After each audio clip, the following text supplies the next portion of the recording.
The history of Archangel Miguel's mission remains as one of the most extraordinary manifestations of divine protection and spiritual sensitivity in the tradition of the Church. When we look at what Christian faith teaches about him, we realize that each intervention, each defense, each spiritual battle, and each gesture of aid to souls becomes a window to deep mysteries, including the great mystery of communion between the living and the dead, especially evident in strong liturgical times, such as the Holy Night of Natal. It is in light of this mission that this documentary develops. To understand, from the mission entrusted by God to Archangel Miguel and the spiritual tradition that surrounds him, why certain words can guide a deceased soul, and why, according to ancient teachings linked to him, the night of Natal is one of the most powerful moments to pronounce them. The liturgy of Natal, with its atmosphere of hope, light, and reconciliation, creates a spiritual environment in which prayer for the dead becomes even more effective, especially when raised to God under the protection of the one whom the Church calls Prince of the Celestial Militias.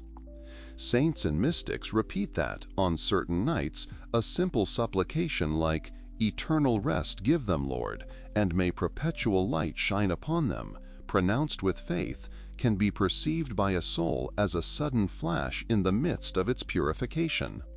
And many add, on the night of Natal, this same prayer becomes like a lit flame before those who walk in the dim light, often sustained, invisibly, by the hands of Archangel Miguel, who watches over souls with a patience that does not tire. For Christian spirituality, when contemplating Miguel's mission, the night of Christ's birth is not just a festive date, but a true portal of mercy open over the entire Church, militant, we on earth, suffering, the souls in purgatory, and triumphant, the saints in heaven. It is taught that, on that night, God's grace circulates with unusual delicacy, and that angels, under Miguel's command, move particularly intensely in favor of souls. Perhaps, this Natal, you yourself carry in your heart the saudade of someone who has already departed.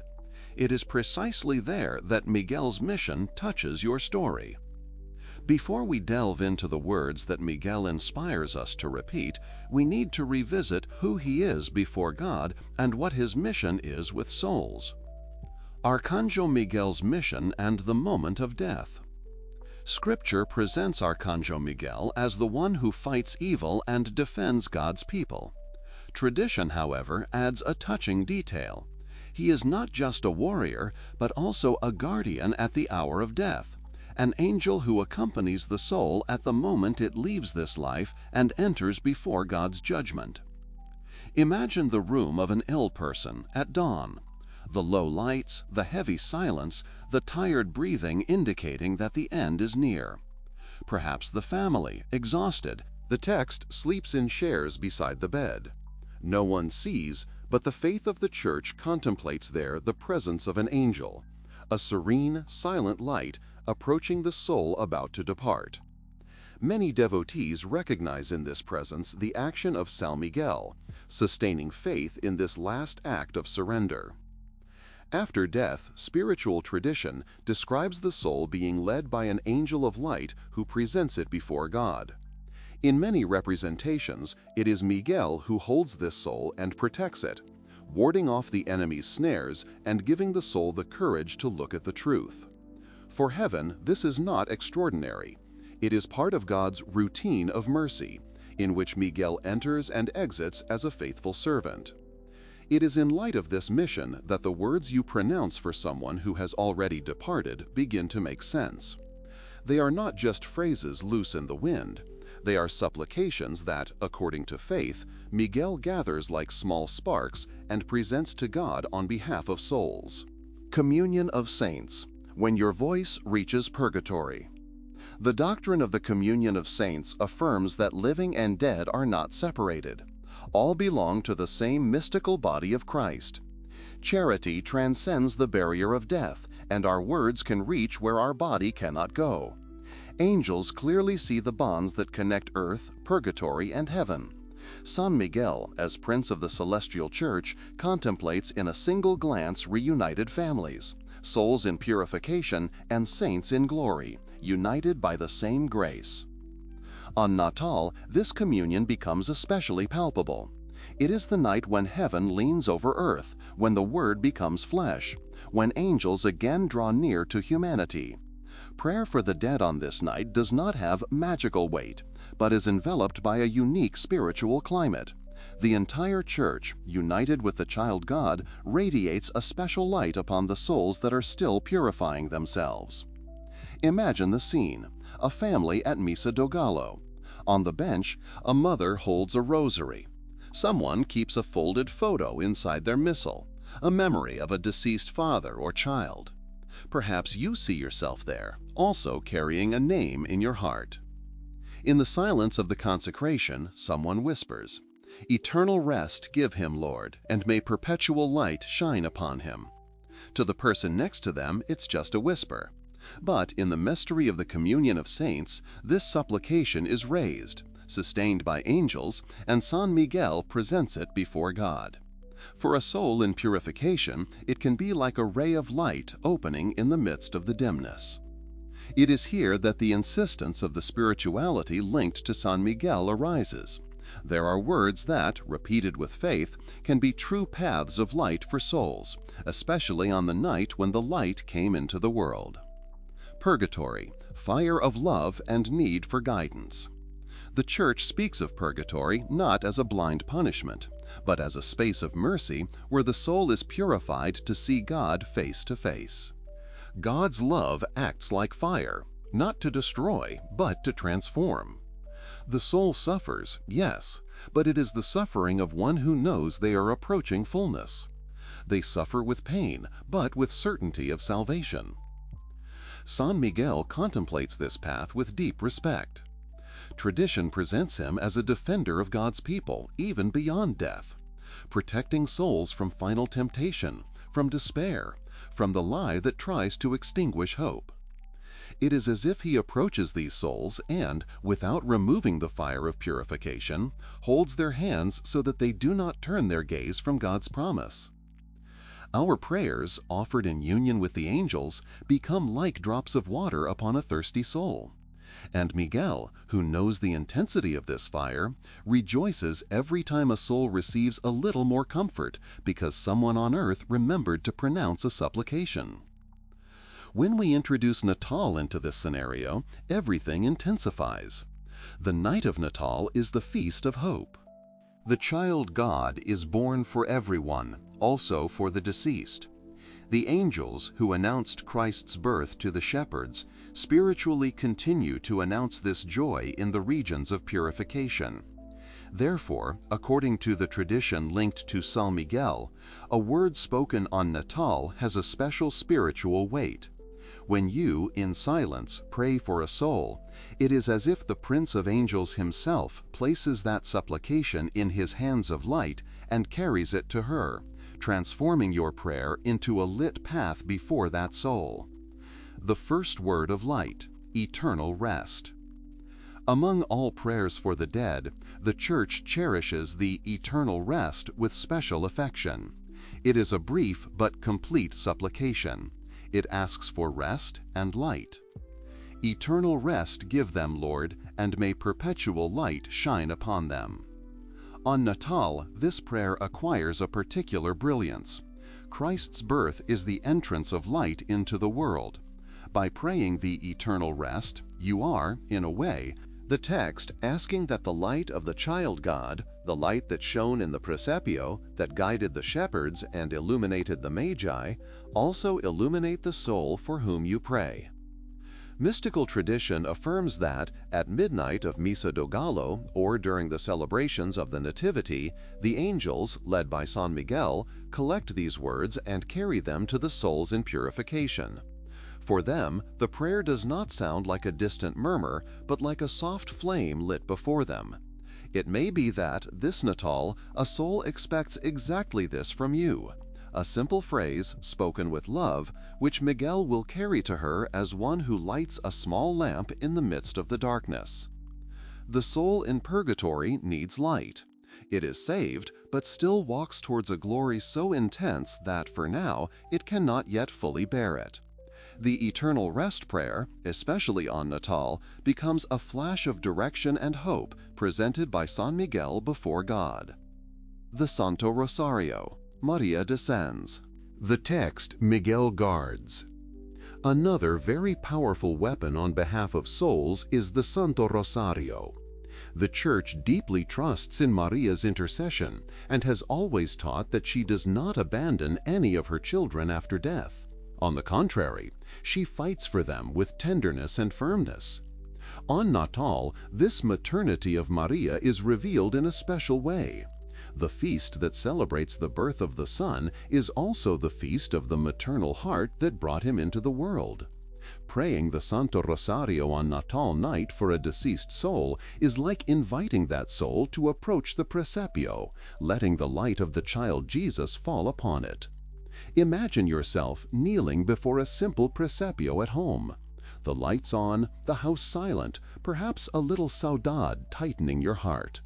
As your fingers move along the rosary beads, you repeat, "Holy Maria, Mother of God, pray for us sinners, now and at the hour of our death." The faith of the Church sees Maria turning her gaze not only to you, but also to the soul for whom you offer that Santo Rosario. San Miguel, as defender and guide of souls, is seen as the one who protects this encounter. He guards the space of grace, wards off distractions and temptations, accompanies the descent of this maternal mercy to purgatory. Many spiritual accounts speak of Nossa Senhora comforting souls in purgatory, especially during strong liturgical times, such as Natal.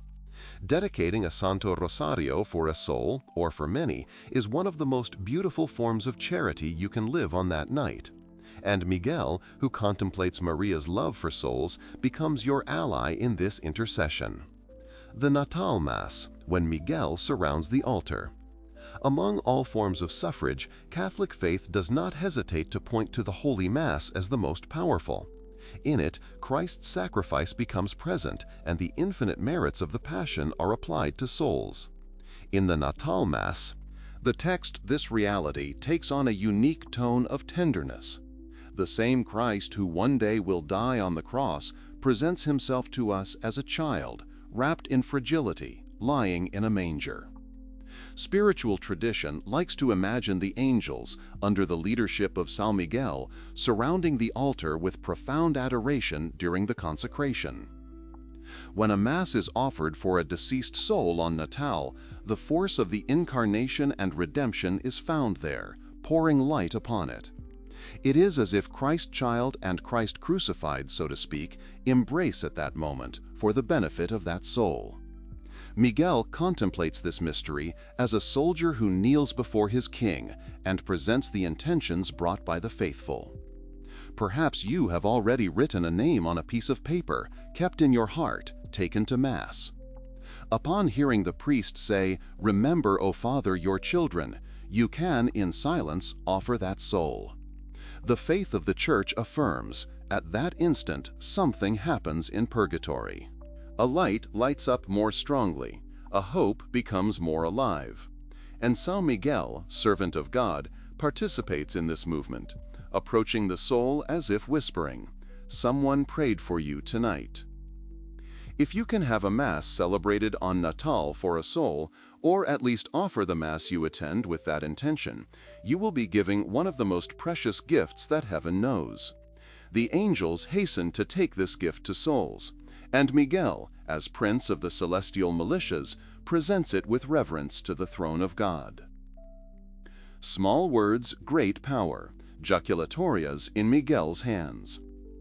Jaculatorias are small prayers, brief and ardent, that the Church has always recommended.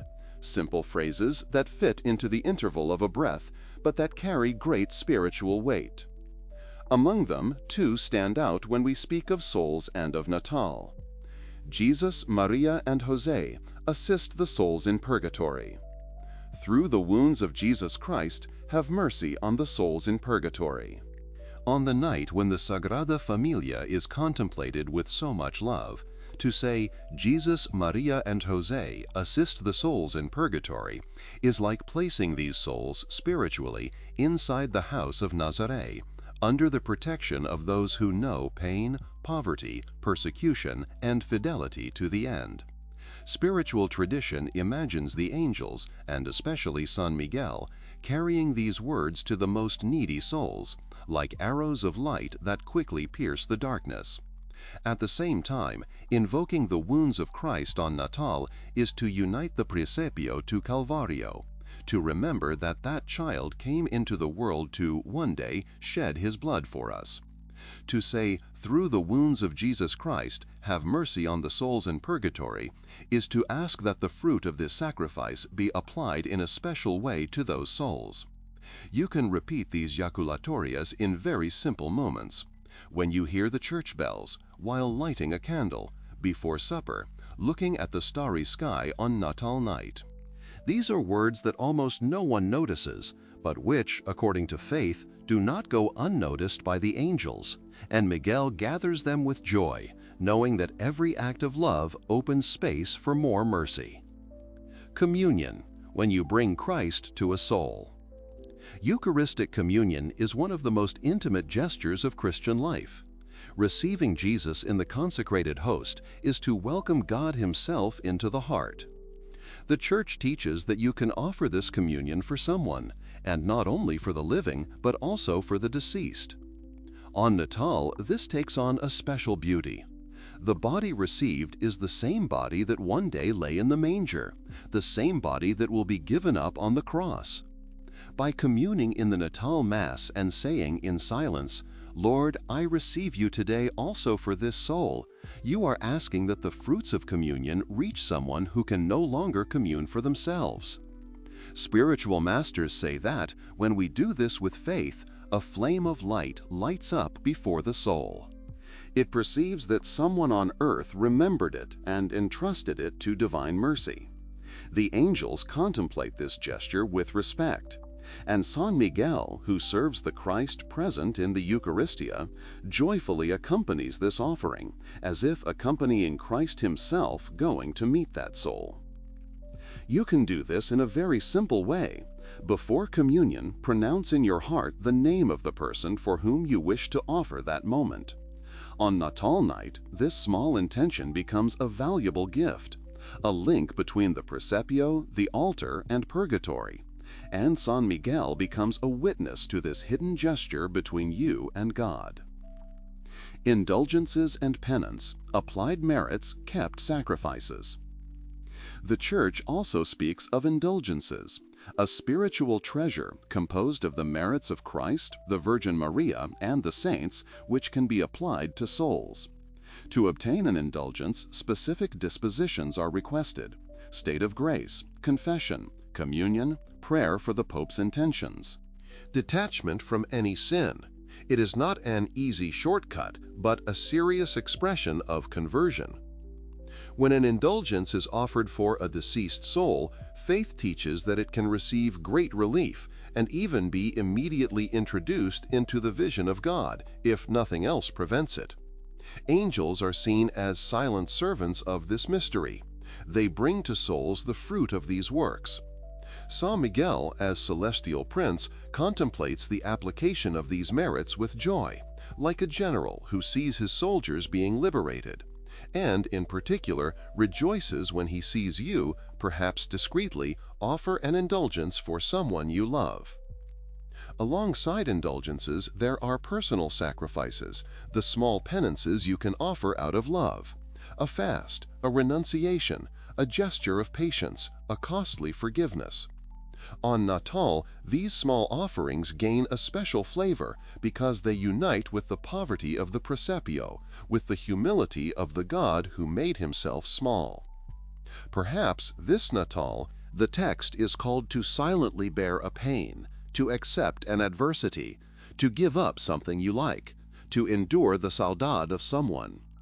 If, instead of rebelling, you offer this for a soul, spiritual tradition would say that, there in purgatory, this offering is perceived as a breath of hope. And San Miguel, who sees what no one sees, keeps these small sacrifices as if they were stars that he himself carries to God on behalf of souls, lighting, with each of your gestures, another point of light on their path. God's mercy and forgotten souls. All of this only makes sense because God is infinitely merciful. The Church insists, never underestimate God's love for the souls in purgatory. He desires their salvation more than we are capable of desiring anything. That is why prayers, masses, penances, indulgences, and jaculatorias have power, not because they force God to act, but because He, in His goodness, wanted to associate our freedom with His work. At the same time, the text warns against the idea that everyone automatically enters heaven without purification. God's holiness is absolute, and no soul can remain before Him without being completely purified. Therefore, prayer for souls is so necessary and so effective. San Miguel, who contemplates both God's holiness and our fragility, becomes a precious ally in this intercession. He knows how much we need purification and how much we need hope. Among all souls, there is a group that especially touches God's heart: the forgotten souls, those for whom no one prays anymore, whose names are no longer pronounced on earth. Many saints say that these souls wait with an almost painful hope for a single prayer. On Natal night, a simple remembrance from you, "Lord, I offer you this prayer for all forgotten souls," can be an immense gift for them. And the angels, under the command of San Miguel, hasten to take this gift to those who need it most, as if running in the darkness, to light a lamp where no one else looks. Perhaps as you listen to these words, a name, a face, a memory comes to your mind. Do not ignore this impulse. It could be God Himself, with San Miguel by His side, inviting you to light a lamp for that soul this Natal, a light that only you, with your prayer and your love, can offer today. Devotional conclusion: under Miguel's gaze. Everything the Church teaches about prayer for the deceased, when contemplated in the light of Archangel Miguel's mission, converges to a simple truth. On Natal, your words have special power, not because you are stronger, but because God draws closer. Not because the soul changes, but because the light is greater. Not because purgatory transforms, but because hope ignites. Not because angels suddenly appear, but because their action becomes more sensitive, closer, sweeter. Therefore, the words that Christian faith proposes to us, words that, under the patronage of San Miguel, can guide a soul, deserve to be repeated with faith, love, and trust. Eternal rest give them, Lord, and may perpetual light shine upon them. Jesus, Maria, and Jose assist the souls in purgatory. Through the wounds of Christ, have mercy on the souls. May this Natal and all others, your words be lighthouses for those who are still walking in purification. May your charity transcend death. May your prayer reach where your eyes cannot see. May everything you say and offer on the night of Christ's birth, under the gaze of Archangel Miguel, lead souls to the eternal presence of God. And may, one day, when you yourself have left this life, you be able to find on the other side the light you helped to light for so many souls, and discover with silent gratitude that no word of love spoken on Natal, in union with God's angels and under the protection of San Miguel, was in vain.